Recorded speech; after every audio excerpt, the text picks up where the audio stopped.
제가 아니었으면 어머니 돈 다 형님이 혼자 가졌을 겁니다.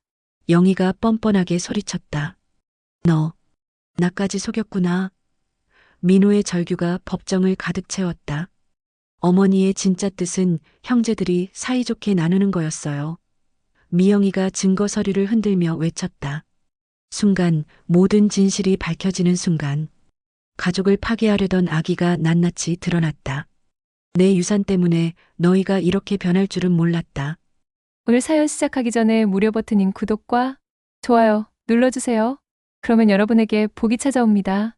78세의 김순덕 어머니는 새벽 5시면 어김없이 눈을 떴습니다. 평생을 그렇게 살아온 습관이죠.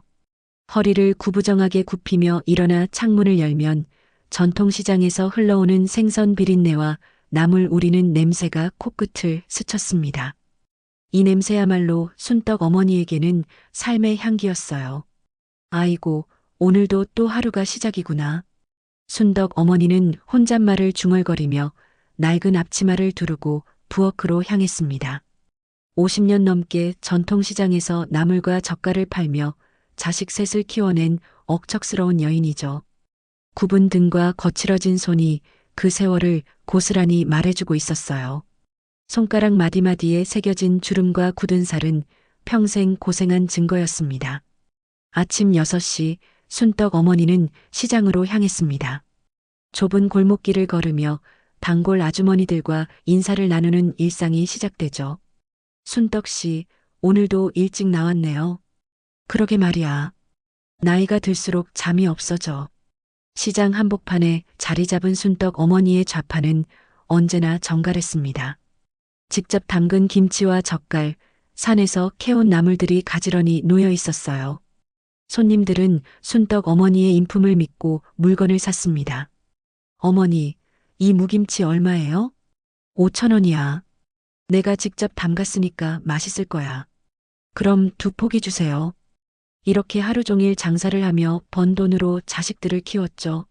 장남 민호가 의과대학에 다닐 때는 등록금을 마련하느라 새벽부터 밤늦게까지 일했습니다. 둘째 딸 미영이도 대학을 보냈고 막내 민수도 서울로 유학을 보냈어요. 저녁 무렵 집에 돌아온 순떡 어머니는 거실에 앉아 하루를 정리했습니다. 낡은 가죽 수첩에 오늘 번 돈을 꼼꼼히 적어 넣었어요. 50년간 이어온 습관이었죠. 한 푼 한 푼이 소중했고 자식들에게 물려줄 재산이었거든요. 아이고 허리야. 오랫동안 쪼그리고 앉아 장사를 한 탓에 허리와 무릎이 아팠습니다. 하지만 그런 고통도 이제는 익숙해졌어요. 장남 민호는 이제 성공한 내과 의사가 되어 강남에서 개업했습니다. 며느리 영희는 대학병원 간호사로 일하고 있어요. 외견상으로는 의사 가정의 완벽한 모습이었죠. 둘째 딸 미영이는 평범한 주부이지만 어머니 곁을 늘 지켜온 효녀입니다. 막내 민수는 서울에서 직장 생활을 하고 있고요. 하지만 가족들이 모이는 자리에서는 항상 빠지지 않는 화제가 있었습니다. 바로 땅과 집 이야기였죠. 이 집은 돌아가신 아버지가 평생 고생해서 마련한 것이었어요. 처음엔 전셋집에서 시작해서 조금씩 돈을 모아 반지하를 샀고 나중에는 지금의 단독주택을 장만했습니다. 이 집 땅은 너희 아버지가 평생 고생해서 마련한 유산이다. 절대로 남의 손에 넘어가서는 안 된다. 순덕 어머니는 기회가 있을 때마다 이 말을 반복했어요. 아버지가 돌아가신 후 10년이 넘었지만 여전히 그분의 뜻을 지키려고 했습니다. 그때마다 민호는 적당히 맞장구를 쳤습니다. 네, 어머니. 아버지 뜻대로 잘 지킬게요. 영희도 조용히 고개만 끄덕였어요. 어머니가 평생 고생하셨으니까요. 미영이는 어머니의 말씀에 진심으로 공감하며 답했습니다. 네, 어머니. 아버지가 물려주신 소중한 유산이죠. 우리가 잘 지켜야죠. 하지만 순떡 어머니는 요즘 들어 묘한 불안감을 느끼고 있었습니다. 민호가 어머니를 볼 때마다 시계를 자주 보는 것 같았어요. 예전에는 어머니와 대화할 때 눈을 마주치며 들었는데 요즘은 딴 곳을 보거나 핸드폰을 만지작거렸습니다. 영희는 더욱 이상했어요. 예전보다 말수가 현저히 적어졌고 어머니와 단둘이 있기를 꺼리는 것 같았습니다. 무엇보다 민호와 영희가 귓속말을 나누는 모습을 자주 목격했죠. 여보, 그 일 어떻게 됐어? 쉿, 어머니 들어. 이런 식의 대화를 몇 번 들었지만 정확히 무슨 내용인지는 알 수 없었어요. 뭔가 이상해. 순덕 어머니는 가슴 한편에서 올라오는 불길한 예감을 떨칠 수 없었습니다. 50년 넘게 시장에서 온갖 사람들을 상대해온 직감이 뭔가 심상치 않다고 경고하고 있었거든요. 사람의 눈빛이나 말투, 행동에서 진심과 거짓을 구분하는 능력이 생긴 것이죠. 어느 날 저녁 가족들이 모여 저녁을 먹는데 민호가 조심스럽게 말을 꺼냈습니다. 어머니, 요즘 몸이 많이 안 좋으시죠? 병원에서 정밀 검사 한번 받아보시는 게 어떨까요? 왜 갑자기 그런 소리를 하니? 난 멀쩡하다. 순덕 어머니는 의아해했어요. 몸이 아픈 것도 아닌데 갑자기 병원 이야기를 하니까요. 그래도 예방차 검사 받으시는 게 좋을 것 같아요. 제가 아는 병원에 예약을 잡아드릴게요. 요즘 의학이 많이 발달해서 미리 발견하면 다 고칠 수 있거든요. 영희도 거들었습니다. 어머니, 민호 말이 맞아요. 나이가 있으시니까 미리미리 체크해 두시는 게 좋아요. 병원에서 일하니까 아는데 정기검진이 정말 중요해요. 미영이는 뭔가 석연치 않았지만 가족들의 걱정 어린 말에 반대할 수는 없었죠. 어머니 건강을 생각하는 마음이니까요. 그래, 그럼 한번 가보자. 나도 요즘 허리가 아프긴 하네. 순덕 어머니도 결국 고개를 끄덕였습니다. 그런데 그날 밤 순덕 어머니는 이상한 꿈을 꾸었어요. 꿈속에서 돌아가신 남편이 나타나 다급하게 말했습니다. 순덕아, 조심해라. 우리 재산을 노리는 자들이 있다. 내가 평생 고생해서 모은 재산이 남의 손에 넘어가서는 안 된다. 여보, 무슨 소리예요? 순덕아, 눈 똑바로 뜨고 봐라. 가까운 사람이 더 무섭다. 꿈에서 깬 순덕 어머니는 온몸에 식은땀을 흘리고 있었습니다. 심장이 두근거리고 숨이 가빠왔어요. 그저 꿈일 뿐이라고 생각하려 했지만 가슴 깊은 곳에서 올라오는 불안은 쉽게 가라앉지 않았습니다. 새벽이 되어서야 겨우 잠이 들었는데 아침에 일어나서도 그 꿈의 내용이 생생했어요. 며칠 후 민호가 예약을 잡아준 병원에 입원하게 된 순덕 어머니는 깔끔한 병실에 누워 있었습니다. 창밖으로 보이는 풍경이 낯설기만 했어요. 평생 시장 냄새와 함께 살아온 순덕 어머니에게 병원의 소독약 냄새는 답답하기만 했습니다. 어머니, 편안하게 쉬세요. 검사 결과 나올 때까지 며칠 더 계셔야 해요. 민호는 어머니의 손을 잡고 다정하게 말했습니다. 하지만 순덕 어머니는 뭔가 어색함을 느꼈어요. 아들의 손길이 예전과 달리 차갑게 느껴졌거든요. 얼마나 오래 있어야 하는 거니? 일주일 정도요. 정밀 검사니까 시간이 좀 걸려요. 영희도 간호사복을 입고 나타났습니다. 어머니, 제가 이 병원에서 일하니까 잘 돌봐드릴게요. 걱정 마세요. 그날 밤 순덕 어머니는 잠이 오지 않아 병실 서랍을 정리하고 있었습니다. 미영이가 가져다준 속옷과 세면도구를 넣으려는데 서랍 깊숙한 곳에서 낯선 서류 한 장이 손에 닿았어요. 이게 뭐지? 순덕 어머니는 안경을 쓰고 서류를 자세히 들여다봤습니다. 부동산 위임장이라고 적혀 있었고 아래쪽에는 순덕 어머니의 이름과 도장이 선명하게 찍혀 있었어요. 하지만 이상했습니다. 언제 이런 서류에 도장을 찍었는지 전혀 기억이 나지 않았거든요.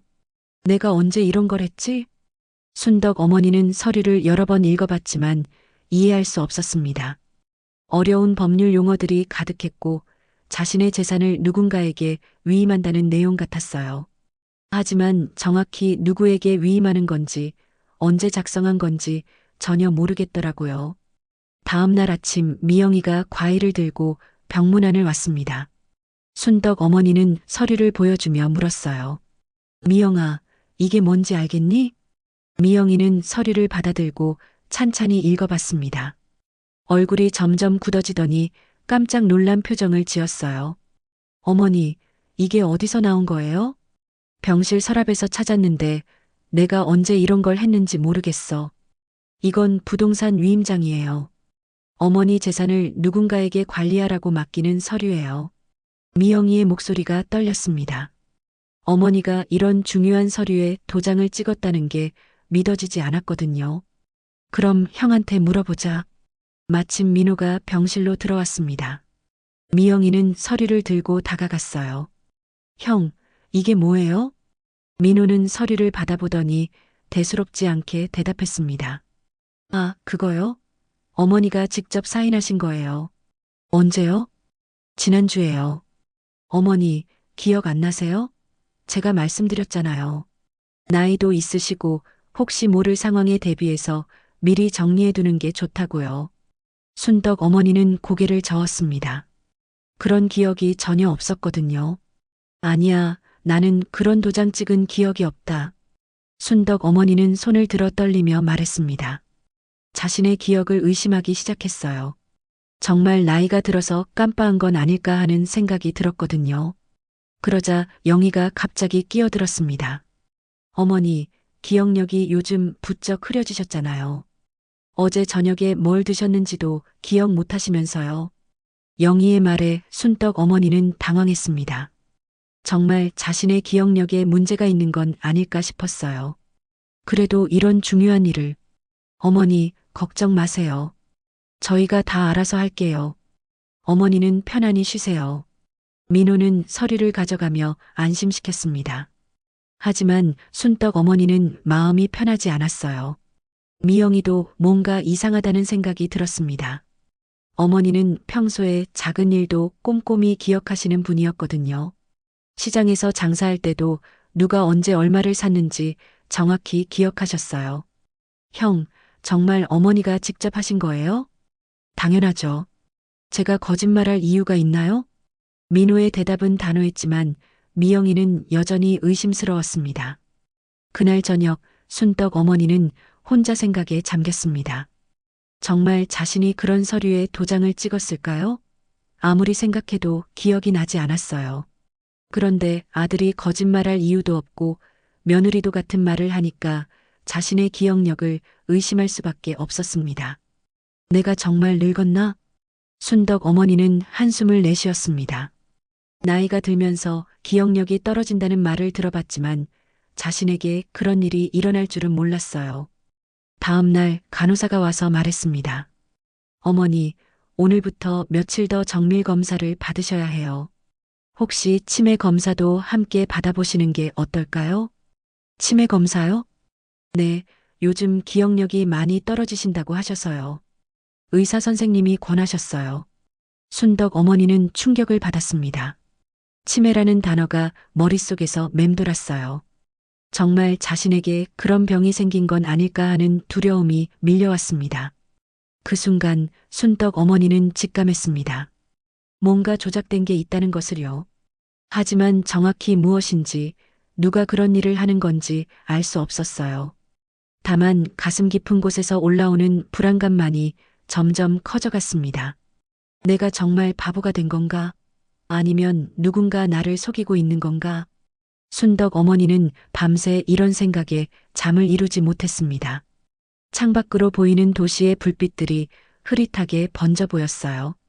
마치 자신의 기억처럼 모든 것이 불분명하고 혼란스러웠습니다. 치매 검사를 받은 지 사흘째 되는 새벽, 순덕 어머니는 답답한 마음에 잠을 이루지 못하고 있었습니다. 병실 창문으로 스며드는 차가운 바람이 얼굴을 스쳤어요. 갑자기 화장실에 가고 싶어진 순덕 어머니는 조심스럽게 침대에서 일어났습니다. 복도를 걷는데 간호사실에서 낮은 목소리로 대화하는 소리가 들려왔어요. 호기심에 귀를 기울여 보니 자신에 대한 이야기였습니다. 308호 환자분, 치매 초기 증상 맞는 것 같아요. 그러게요. 가족분들이 말씀하시길 최근에 기억력이 많이 떨어지셨다고 하더라고요. 순덕 어머니는 가슴이 철렁했습니다. 정말 자신이 치매에 걸린 건 아닐까 하는 생각에 무릎이 후들거렸어요. 화장실을 다녀온 후에도 잠이 오지 않아 복도를 천천히 걸었습니다. 그런데 새벽 4시경 이상한 일이 일어났어요. 누군가 병실 문을 살짝 열고 들어오는 소리가 났습니다. 순덕 어머니는 눈을 감고 잠든 척했어요. 어머니, 일어나세요. 영희의 목소리였습니다. 하지만 평소와는 다른 차가운 톤이었어요. 왜 이렇게 이른 시간에? 조용히 하세요. 다른 환자들 깰라. 영희는 순덕 어머니의 팔을 붙잡고 일으키려 했습니다. 순덕 어머니는 영문을 모른 채 따라 나섰어요. 어디 가는 거니? 잠깐 나가실 일이 있어요. 영희는 순덕 어머니를 휠체어에 태우고 병원 뒷문 쪽으로 향했습니다. 새벽 공기가 차가웠고 주변은 적막했어요. 순덕 어머니는 불안한 마음이 들었습니다. 왜 뒷문으로 나가는 거야? 그냥 잠깐 바람 쐬러 나가는 거예요. 하지만 영희의 행동은 이상했습니다. 계속 주위를 두리번거리며 누군가를 경계하는 듯 했어요. 병원 뒷문을 나서자 검은색 승용차 한 대가 기다리고 있었습니다. 저기 차에 타세요. 누구 차야? 그냥 타세요. 영희의 목소리가 점점 냉랭해졌습니다. 순덕 어머니는 뭔가 잘못되었다는 걸 직감했어요. 하지만 며느리를 믿고 차에 올랐습니다. 차 안에는 모르는 남자가 앉아 있었어요. 중년의 사내로 정장을 입고 있었습니다. 안녕하세요, 어머님. 당신은 누구요? 부동산 중개업소 사장입니다. 오늘 중요한 일이 있어서 모셨어요. 순덕 어머니는 영문을 모르겠다는 표정을 지었습니다. 새벽에 갑자기 부동산 업자를 만난다는 게 이상했어요. 차는 시내를 벗어나 외곽으로 향했습니다. 순덕 어머니는 점점 불안해졌어요. 어디로 가는 거야? 곧 도착해요. 1시간쯤 달린 후 차는 한적한 펜션 앞에 멈춰 섰습니다. 주변에는 아무도 없었고 적막한 분위기였어요. 여기가 어디야? 잠깐 쉬시는 곳이에요. 영희는 순덕 어머니를 펜션 안으로 데려갔습니다. 깔끔한 방이었지만 창문에는 철창이 쳐져 있었어요. 왜 창문에 철창이 있는 거야? 안전을 위해서예요. 그 순간 순덕 어머니는 깨달았습니다. 자신이 감금된 거라는 것을요. 영희는 방 밖으로 나가더니 문을 잠갔습니다. 영희야, 영희야. 순덕 어머니는 문을 두드리며 소리쳤지만 아무 대답이 없었어요. 한편 병원에서는 난리가 났습니다. 아침 회진 시간에 순덕 어머니가 사라진 걸 발견한 간호사가 급히 민호에게 연락했어요. 선생님, 어머님이 안 계세요. 뭐라고요? 민호는 급히 병원으로 달려왔습니다. 미영이도 연락을 받고 왔어요. 형, 어머니가 어디 가셨대요? 모르겠어요. CCTV를 확인해 봐야겠어요. 병원 보안실에서 CCTV를 확인해 봤습니다. 새벽 4시경 순덕 어머니가 휠체어를 타고 뒷문으로 나가는 모습이 찍혀 있었어요. 하지만 이상한 점이 있었습니다. 혼자 걷는 것처럼 보이지만 자세히 보면 누군가의 그림자가 뒤에서 따라붙고 있었거든요. 이상하네요. 누군가 뒤에 있는 것 같은데요. 그런가요? 민우는 당황한 듯 말했습니다. 미영이는 간호사에게 물었어요. 혹시 어머니를 데려간 사람 못 보셨어요? 아, 며느리분이 모셔가셨어요. 급한 일이 있다고 하시더라고요. 며느리요? 미영이는 깜짝 놀랐습니다. 영희가 어머니를 데려갔다는 것이었거든요. 형수가 어머니를 데려갔대요. 민우는 딱 잘라 부정했습니다. 말도 안 돼요. 영희는 집에 있었어요. 내가 분명히 봤거든요. 그럼 누가 데려간 거예요? 모르겠어요. 다른 사람일 거예요. 하지만 간호사는 확신에 찬 목소리로 말했어요. 아니에요. 분명히 며느리분이었어요. 평소에도 자주 오셨던 분이거든요. 미영이는 혼란에 빠졌습니다. 형은 영희가 집에 있었다고 하는데 간호사는 영희가 데려갔다고 하고요. 그럼 어머니를 데려간 건 누구예요? 정말 모르겠어요. 민우는 초조해하며 머리를 긁적였습니다. 미영이는 영희에게 직접 전화를 걸어봤어요. 형수, 어머니 어디 계세요? 어머니요? 병원에 계시는 거 아니에요? 병원에서 사라지셨어요. 뭐라고요? 그럼 어디 가셨을까요? 영희의 목소리에는 놀람이 섞여 있었습니다. 하지만 뭔가 어색했어요. 혹시 형수가 데려가신 거 아니에요? 제가요? 말도 안 돼요. 저는 집에 있었는걸요. 미영이는 점점 더 혼란스러워졌습니다. 도대체 누가 어머니를 데려간 건지 알 수 없었어요. 그날 저녁까지도 순떡 어머니는 돌아오지 않았습니다. 경찰에 신고를 했지만 뚜렷한 단서가 없었어요. 도대체 어머니를 데려간 건 누구일까? 미영이는 밤새 잠을 이루지 못했습니다. 가슴 한편에서는 불길한 예감이 점점 커져갔어요. 순덕 어머니가 사라진 지 사흘째, 미영이는 어머니 집을 정리하러 갔습니다. 혹시 어머니가 어디로 갔는지 단서라도 찾을 수 있을까 해서요. 오랫동안 비어있던 집은 먼지가 쌓여 있었고 어머니의 채취만이 희미하게 남아 있었어요. 어머니, 도대체 어디 계신 거예요? 미영이는 한숨을 내쉬며 어머니 방을 들여다봤습니다. 낡은 화장대와 옷장, 그리고 어머니가 평생 사용하던 오래된 가구들이 그대로 있었어요. 정리를 하다가 화장대 서랍을 열어보니 여러 가지 물건들이 들어 있었습니다. 낡은 반지, 돋보기, 그리고 작은 열쇠 하나가 눈에 띄었어요. 미영이는 그 열쇠를 들고 이리저리 살펴봤습니다. 어디에 쓰는 열쇠인지 모르겠더라고요. 이 열쇠가 뭘 여는 거지? 집안을 돌아다니며 열쇠 구멍을 찾아봤지만 맞는 곳이 없었어요. 그런데 옷장 뒤편을 자세히 살펴보니 작은 서랍이 숨겨져 있었습니다. 미영이는 그 서랍에 열쇠를 넣어봤어요. 찰칵! 열쇠가 딱 맞았습니다. 서랍을 열어보니 낡은 노트 한 권이 들어 있었어요. 표지에는 어머니의 손글씨로 가계부라고 적혀 있었습니다. 미영이는 노트를 펼쳐봤습니다. 처음 몇 페이지는 평범한 가계 수입과 지출 내역이었어요. 시장에서 번 돈, 생활비, 자식들 용돈 등이 꼼꼼히 적혀 있었습니다. 하지만 뒤쪽으로 갈수록 이상한 내용들이 나타났어요. 민수에게 몰래 준 돈 500만 원, 미영이 대학 등록금 부족분 300만 원, 집 수리비 명목으로 모은 돈 1200만 원. 미영이는 눈을 의심했습니다. 어머니가 자신들 모르게 이렇게 많은 돈을 따로 모으고 계셨다는 것이었거든요. 더 놀라운 건 그 다음 페이지였어요. 민우에게는 절대 알리면 안 됨 아버지 유산과 별개로 내가 모은 돈 미영이와 민수에게만 나누어 줄 것. 미영이는 충격을 받았습니다. 어머니가 장남인 민우를 제외하고 자신과 민수에게만 재산을 물려주려 했다는 것이었어요. 노트를 더 읽어보니 그 이유도 나와 있었습니다. 민우는 이미 성공했으니 더 이상 도움이 필요 없다. 미영이는 평생 내 곁을 지켜줬다. 민수는 아직 어리고 도움이 필요하다. 이 돈은 내가 50년 동안 한 푼 두 푼 모은 것. 어머니의 세심한 계획이 고스란히 드러나 있었어요.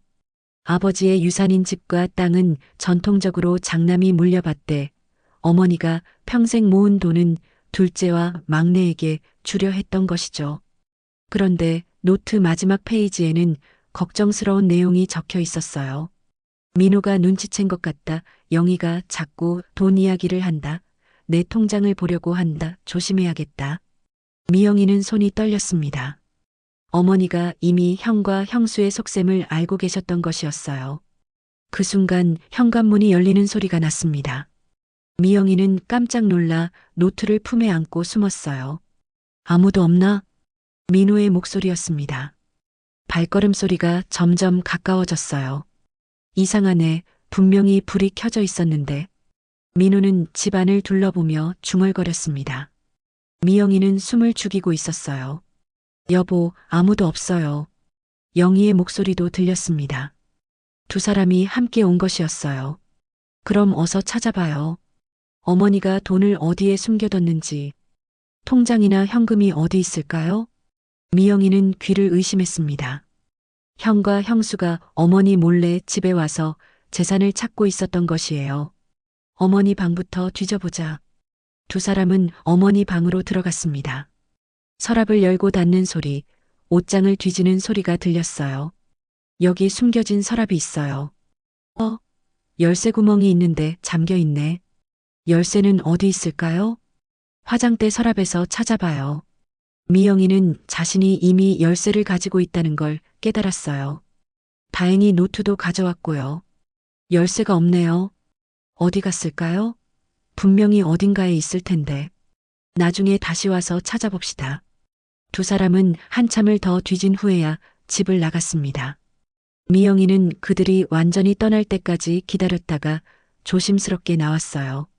형이 정말 어머니 재산을 노리고 있었구나. 미영이는 분노가 치밀어 올랐습니다. 형이 어머니가 사라진 상황에서도 재산 찾기에만 신경 쓰고 있다는 게 믿어지지 않았어요. 노트를 다시 펼쳐보니 더 중요한 내용이 있었습니다. 우리은행 비밀계좌 통장은 미영이 집에 맡겨둔 비밀번호는 미영이 생일. 미영이는 깜짝 놀랐어요.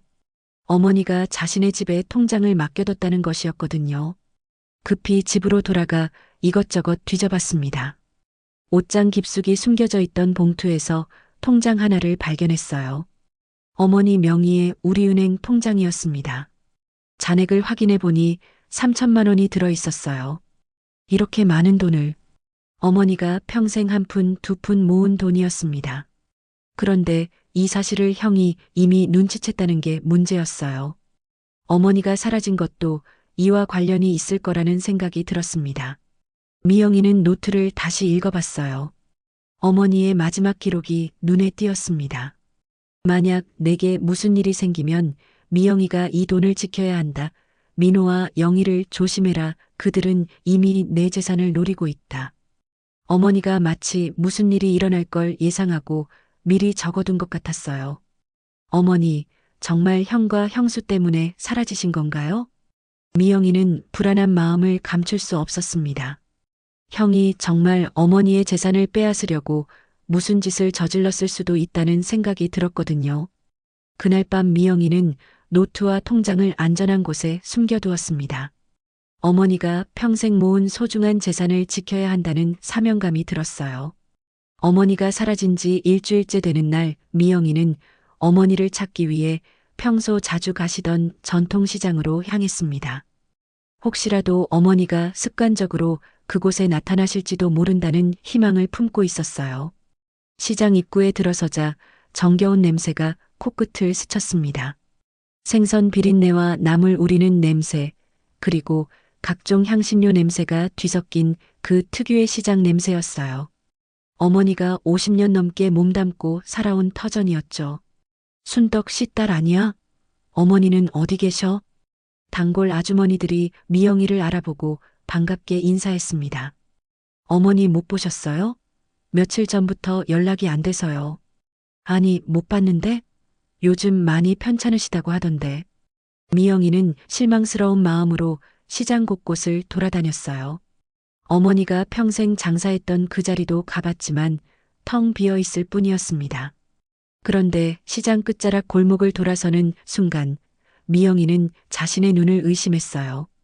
저 멀리 익숙한 뒷모습이 보였거든요. 어머니? 분명 어머니였습니다. 약간 구부정한 어깨와 천천히 걷는 걸음걸이가 틀림없었어요. 미영이는 뛰어가려 했는데 그 순간 충격적인 광경을 목격했습니다. 어머니 옆에는 민호가 아니라 영희가 있었어요. 영희가 어머니의 팔을 부축하며 무언가 속삭이고 있었습니다.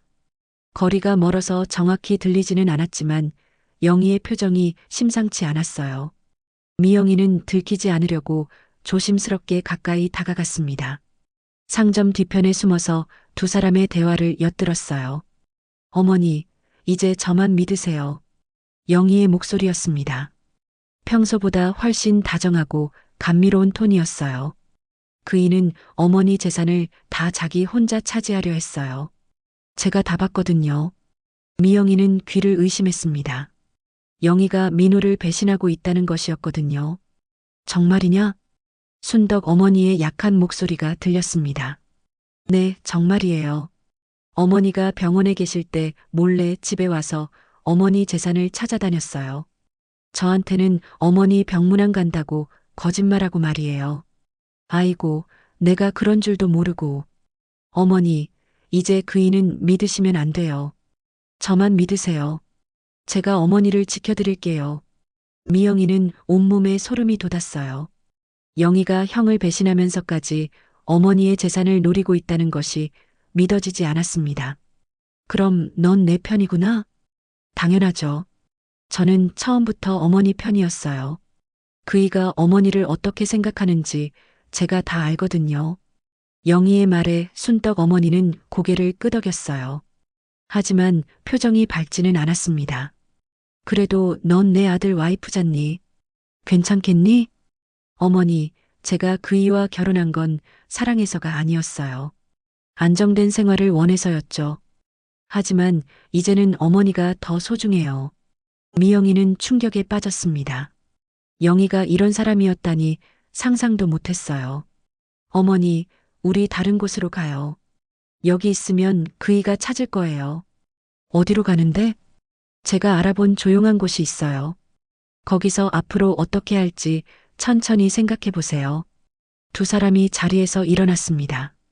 미영이는 급히 뒤따라가려 했는데 그 순간 휴대폰이 울렸어요. 민호에게서 온 전화였습니다. 미영아, 어디야? 시장에 있어요. 시장에? 뭐하러? 어머니 혹시 계시나 해서요. 그런 헛된 일 하지 말고 집으로 와. 중요한 얘기가 있어. 미영이는 마지못해 전화를 끊었어요. 어머니와 영희는 이미 사라진 후였습니다. 집으로 돌아가는 길에 미영이는 머릿속이 복잡했어요. 영희가 민호를 배신하고 어머니 편에 서 있다는 사실이 충격적이었습니다. 하지만 동시에 의문도 들었어요. 영희의 진심이 정말 어머니를 위한 것일까? 아니면 다른 속셈이 있는 것일까? 집에 도착하니 민호가 소파에 앉아 기다리고 있었어요. 표정이 심각했습니다. 미영아, 앉아. 무슨 일이에요? 어머니에 대한 좋지 않은 소식이 있어. 미영이는 가슴이 철렁했어요. 혹시 어머니가... 아니야, 그런 건 아니고. 어머니가 치매에 걸리신 것 같아. 뭐라고요? 병원에서 검사 결과가 나왔는데 초기 치매 증상이 보인다고 해. 그래서 기억력이 떨어지시고 이상한 행동을 하시는 거야. 미영이는 믿을 수 없었어요. 방금 전에 본 어머니는 정상적으로 대화하고 계셨거든요. 그럴 리 없어요. 어머니는 멀쩡하세요. 미영아, 현실을 받아들여야 해. 어머니 나이가 78이야. 치매 걸릴 나이가 충분하지. 그리고 한 가지 더 말할 게 있어. 어머니가 이상한 사람들과 접촉하고 있는 것 같아. 이상한 사람들이요? 응. 어머니 재산을 노리는 사기꾼들 말이야. 치매 걸린 노인들을 타겟으로 하는 조직이 있거든. 미영이는 민호의 말이 영희를 지칭하는 것인지 의심스러웠어요. 형은 어머니가 어디 계신지 정말 모르는 거예요? 당연히 모르지. 나도 찾고 있는데. 그 순간 민호의 휴대폰이 울렸습니다. 영희에게서 온 전화였어요. 여보, 무슨 일이야? 민호는 전화를 받으며 자리에서 일어났어요. 하지만 미영이에게는 뭔가 연기하는 것 같아 보였습니다. 응, 알겠어. 나중에 얘기하자. 전화를 끊은 민호는 다시 앉으며 말했어요. 영희도 어머니 걱정하고 있어. 빨리 찾아야 할 텐데. 미영이는 형이 거짓말하고 있다는 확신이 들었어요. 분명히 영희와 함께 어머니를 감추고 있을 거라고 생각했습니다. 형, 정말 모르는 거예요? 정말이야. 내가 뭘 숨길 이유가 있겠어? 그 순간 미영이는 결심했어요. 어머니를 직접 만나서 진실을 확인해야겠다고요. 영희가 정말 어머니 편인지 아니면 다른 속셈이 있는 건지 알아봐야 했습니다. 형, 저 먼저 들어갈게요. 응, 들어가. 그리고 혹시 어머니 연락 오면 바로 알려줘. 집으로 돌아온 미영이는 오늘 본 광경을 정리해 봤어요.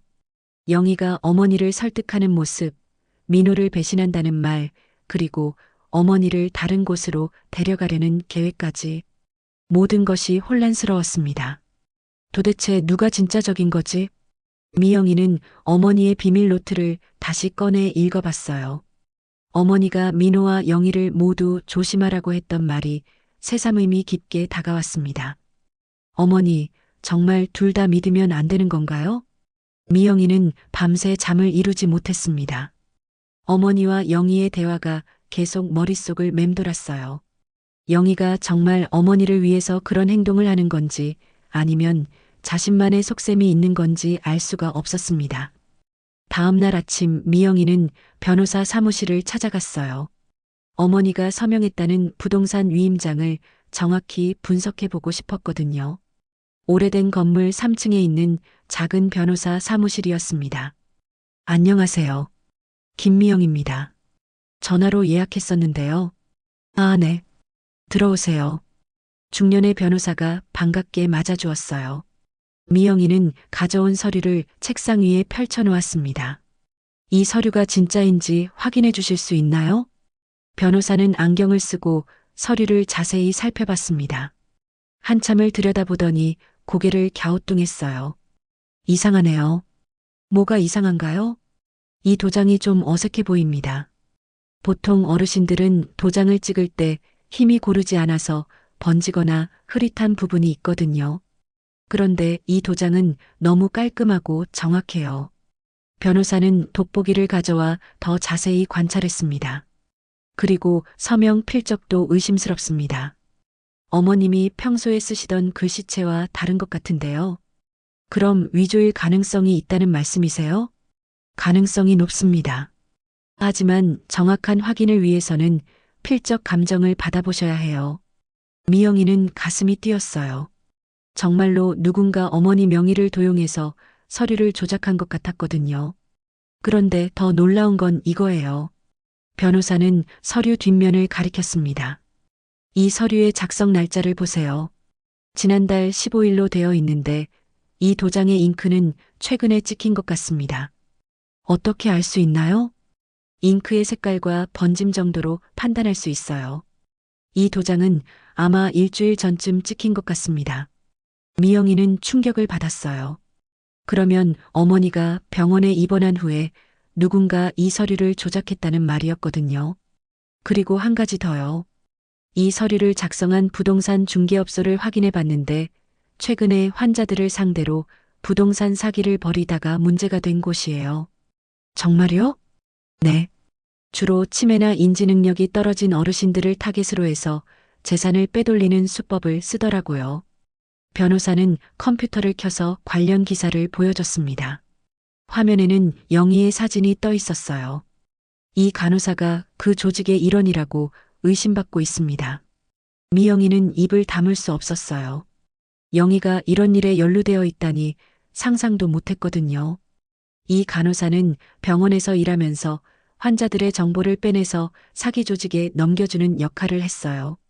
특히 재산이 많은 독거노인이나 치매 환자들을 주로 타겟으로 했습니다. 그럼 저희 어머니도 아마 그럴 가능성이 높습니다. 어머님이 입원하시면서 영희 씨가 어머님의 정보를 파악하고 이를 바탕으로 부동산 위임장을 조작한 것 같아요. 미영이는 온몸에 소름이 돋았어요.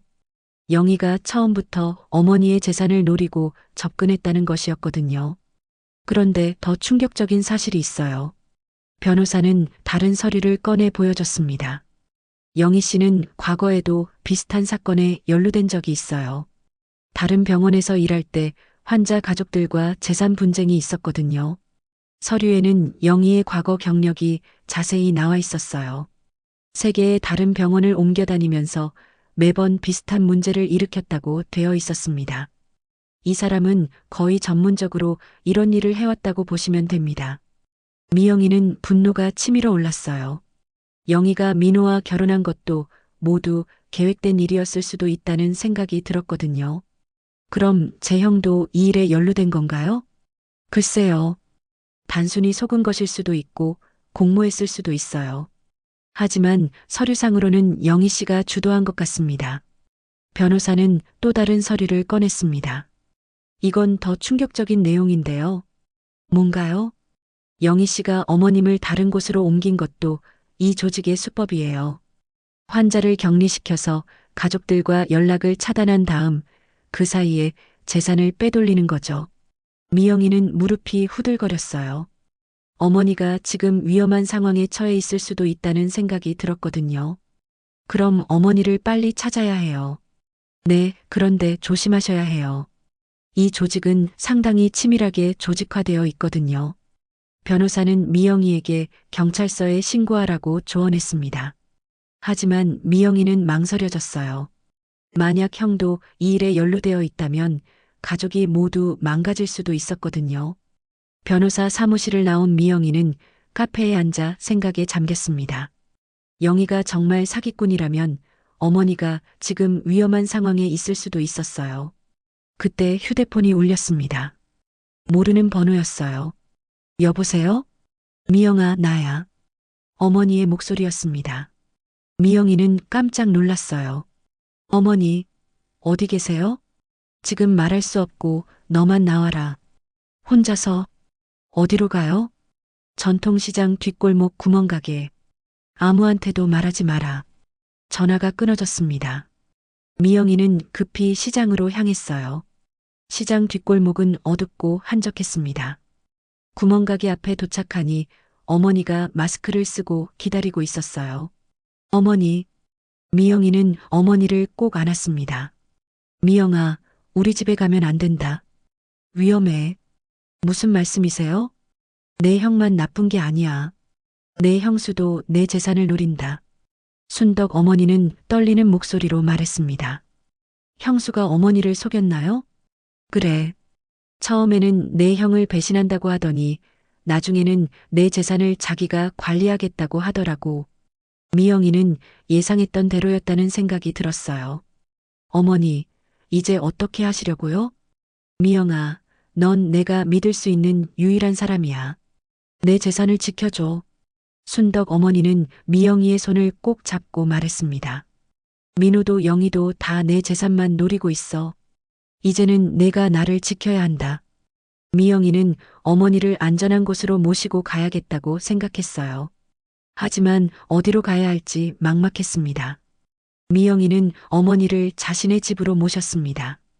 가장 안전한 곳이라고 생각했거든요. 어머니는 며칠 동안의 고생으로 많이 야위어 보였어요. 따뜻한 죽을 끓여드리며 그동안 있었던 일을 자세히 들어봤습니다. 어머니, 영희가 정말 그런 말을 했어요? 그래. 처음에는 내 형이 나쁘다고 하더니 나중에는 내 재산을 자기가 안전하게 관리하겠다고 하더라고.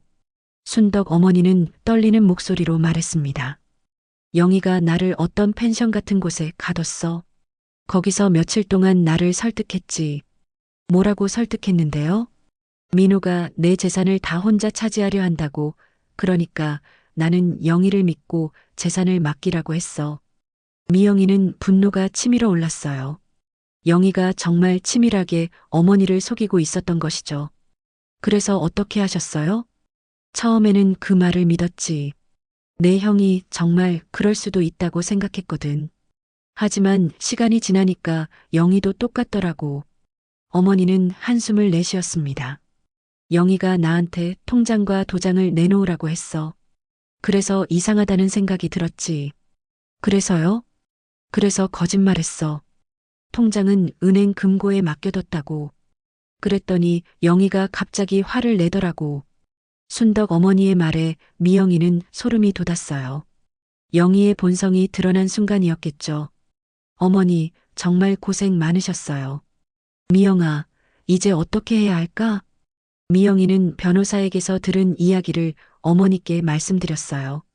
영희가 전문적인 사기꾼이라는 것, 그리고 과거에도 비슷한 일을 저질렀다는 것까지요. 그럼 처음부터 내 재산을 노리고 우리 집에 온 거구나. 그런 것 같아요. 형도 속았을 수도 있어요. 그때 현관문을 두드리는 소리가 났습니다. 미영이는 조심스럽게 문구멍으로 확인해 봤어요. 민호와 영희가 함께 서 있었습니다. 미영아, 문 열어. 우리야. 민호의 목소리였어요. 미영이는 어머니를 방에 숨기고 문을 열었습니다. 형, 무슨 일이에요? 어머니 혹시 여기 안 오셨어? 왜요? 아니야, 그냥. 혹시나 해서. 영희가 집안을 살피며 말했습니다. 미영 씨, 어머니 연락 안 오셨어요? 아니요. 미영이는 최대한 자연스럽게 대답했어요. 그런데 왜 갑자기 이렇게 늦게 오셨어요? 아, 그게. 민호가 머뭇거렸습니다. 영희가 대신 대답했어요. 어머니가 연락이 왔거든요. 미영 씨 집에 간다고. 미영이는 순간 당황했지만 침착하게 반응했습니다. 그러셨어요? 그런데 안 오셨는데요. 그럼 어디 가셨을까요? 영희의 눈빛이 예리해졌어요. 뭔가 의심하고 있는 것 같았습니다. 잘 모르겠어요. 혹시 다른 곳에 가셨을 수도 있죠. 미영아, 혹시 어머니한테서 이상한 말 들은 거 없어? 민호가 조심스럽게 물었어요. 이상한 말이요? 응. 어머니가 요즘 치매 증상이 있어서 헛소리를 하실 수도 있거든. 미영이는 형이 어머니를 치매 환자로 몰아가려 한다는 걸 깨달았어요. 아니요, 특별한 말씀 안 하셨는데요. 그때 방에서 물 흘러가는 소리가 났습니다. 영희의 귀가 번뜩 움직였어요. 지금 누가 화장실 쓰고 있나요? 아, 제가 물을 받아둔 거예요. 미영이는 재빨리 둘러댔습니다. 그런데 저희는 이제 가봐야겠어요. 늦었거든요. 민호와 영희가 나간 후 미영이는 안도의 한숨을 쉬었어요. 어머니를 방에서 나오시게 하고 상황을 설명드렸습니다.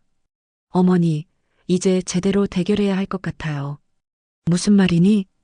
변호사님과 상의해서 법적으로 대응하는 거예요. 순덕 어머니는 고개를 끄덕였습니다. 그래야겠구나. 내가 이대로 당하고만 있을 수는 없지. 다음 날 미영이는 어머니와 함께 변호사 사무실을 다시 찾았어요. 이번에는 모든 증거를 가지고 갔습니다. 어머님이 직접 오셨군요. 변호사는 순덕 어머니를 정중하게 맞이했습니다. 네, 이제 제대로 싸워보려고 합니다. 순덕 어머니의 목소리에는 결의가 담겨 있었어요. 변호사는 모든 증거를 종합해서 설명했습니다. 위조된 부동산 위임장, 영희의 과거 경력, 그리고 사기 조직과의 연관성까지요. 이 정도면 고발하기에 충분한 증거입니다. 그럼 어떻게 하면 되나요? 우선 경찰서에 신고를 하고 동시에 민사소송도 준비해야 합니다. 그런데 그때 변호사 사무실 문이 벌컥 열렸습니다. 민호와 영희가 들어왔어요. 어머니, 여기 계셨군요. 민호는 안도의 표정을 지었지만 영희의 얼굴은 굳어 있었어요. 우리가 얼마나 걱정했는지 아세요? 걱정했다고? 순덕 어머니가 냉소적으로 웃었습니다. 내 재산 걱정했겠지. 어머니, 무슨 말씀을. 이제 그만해. 다 알고 있어. 순덕 어머니는 자리에서 일어났어요. 영희야, 내가 누군지 다 알겠더라. 영희의 얼굴이 창백해졌습니다. 어머니, 뭔 소리세요? 너는 처음부터 내 재산을 노리고 우리 가족에게 접근했지. 그리고 민호를 이용해서 내 재산을 빼앗으려 했고, 그런 게 아니에요. 영희가 소리쳤습니다. 그럼 뭐야? 내가 바보인 줄 알았어?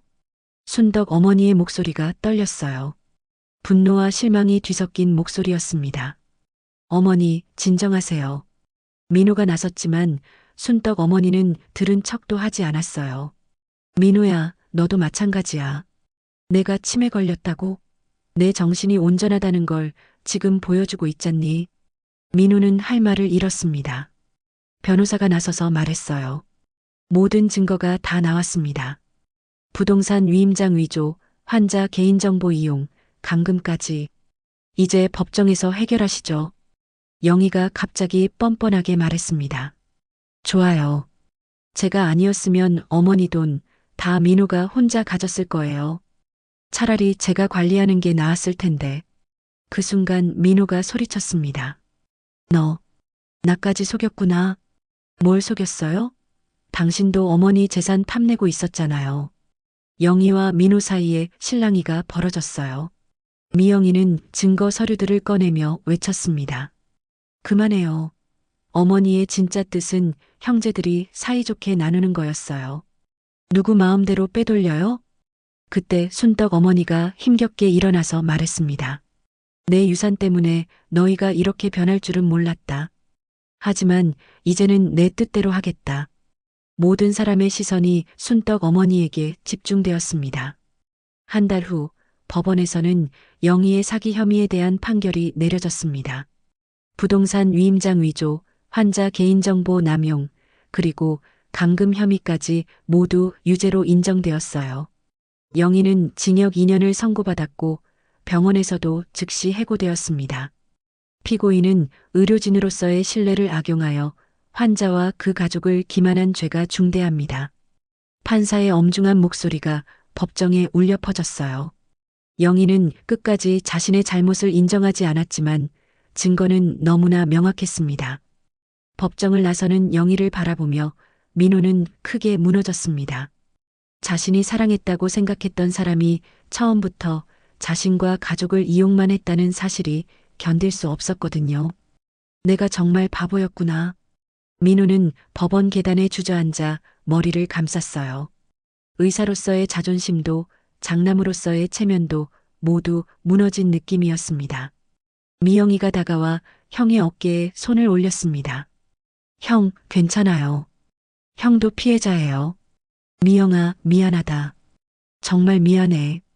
민호의 목소리가 떨렸어요. 내가 어머니를 제대로 보호하지 못했어. 그리고 너를 의심하기까지 했고. 형, 이제 그런 말 하지 마세요. 미영이는 형을 일으켜 세웠습니다. 우리 어머니한테 가요. 순덕 어머니는 법정 밖에서 조용히 기다리고 있었어요. 여든을 바라보는 나이에 이런 일을 겪느라 많이 지쳐 보였지만 눈빛만큼은 여전히 또렷했습니다. 어머니, 민호가 어머니 앞에 무릎을 꿇었어요. 내가 어머니 곁에 없었던 죄는 인정합니다. 하지만 이제라도 같이 돌보게 해주세요. 순덕 어머니는 한참 동안 민호를 내려다봤습니다. 그리고 천천히 고개를 끄덕였어요. 일어나거라. 이제 와서 무릎 꿇는다고 뭐가 달라지겠니? 하지만 순덕 어머니의 목소리에는 따뜻함이 섞여 있었어요. 민호야, 내가 나쁜 게 아니야. 너도 속은 거야. 어머니. 하지만 앞으로는 정신 차리고 살아야 한다. 돈보다 소중한 게 가족이라는 걸 잊지 마라. 민호는 고개를 끄덕이며 눈물을 흘렸습니다. 집으로 돌아온 가족들은 거실에 둘러앉았어요. 순덕 어머니는 그동안 숨겨왔던 자신의 계획을 털어놓았습니다. 사실 나는 처음부터 너희들이 사이좋게 지내길 바랐어. 순덕 어머니는 미영이가 찾아낸 비밀 노트를 꺼냈습니다. 이 돈은 내가 50년 동안 한 푼, 두 푼 모은 거야. 시장에서 장사하면서 아껴 모은 내 돈이지. 어머니, 왜 그런 계획을 세우셨어요? 민호가 물었습니다. 민호는 이미 성공했잖니. 의사가 되어서 잘 살고 있고. 하지만 미영이는 평생 내 곁을 지켜줬고 민수는 아직 어려서 도움이 필요해. 순덕 어머니의 설명에 민호는 고개를 끄덕였어요. 그건 맞는 말씀이에요. 하지만 이번 일을 겪고 나니까 생각이 바뀌었어. 순덕 어머니는 자리에서 일어나 창문으로 다가갔습니다. 돈은 흩어지면 사라지지만 피는 사라지지 않는다. 어머니의 말에 미영이와 민호는 숙연해졌어요. 그래서 결정했어. 내 재산은 너희 셋이 똑같이 나눠 가져라. 어머니, 그러실 필요 없어요. 미영이가 말했지만 순덕 어머니는 손을 저었습니다. 이미 결정한 일이야. 그리고 조건이 있어. 무슨 조건이요? 너희들이 한 달에 한 번씩은 모여서 밥을 먹어야 해. 그리고 서로 안부를 챙기고. 순덕 어머니의 조건은 단순했지만 의미가 깊었어요. 그리고 민호야. 네, 어머니. 너는 앞으로 결혼할 때 조심해라. 사람의 마음을 제대로 보는 법을 배워야 해. 민호는 쓴웃음을 지었습니다. 네, 어머니. 명심하겠습니다. 미영아. 네, 어머니. 너는 지금까지 정말 고마웠어. 내가 위험할 때 지켜줘서. 미영이는 어머니의 손을 꼭 잡았어요. 당연한 일했어요, 어머니. 그날 저녁 가족들은 오랜만에 함께 저녁을 먹었습니다. 영희가 떠난 자리는 허전했지만 진짜 가족의 의미를 되찾은 것 같았어요. 민호야, 병원 일은 어때? 바쁘긴 하지만 보람 있어요. 어머니 덕분에 환자들을 더 세심하게 돌보게 됐어요. 그래, 그게 의사의 본분이지. 민호는 이번 일을 계기로 자신의 일에 대해 다시 생각하게 되었어요.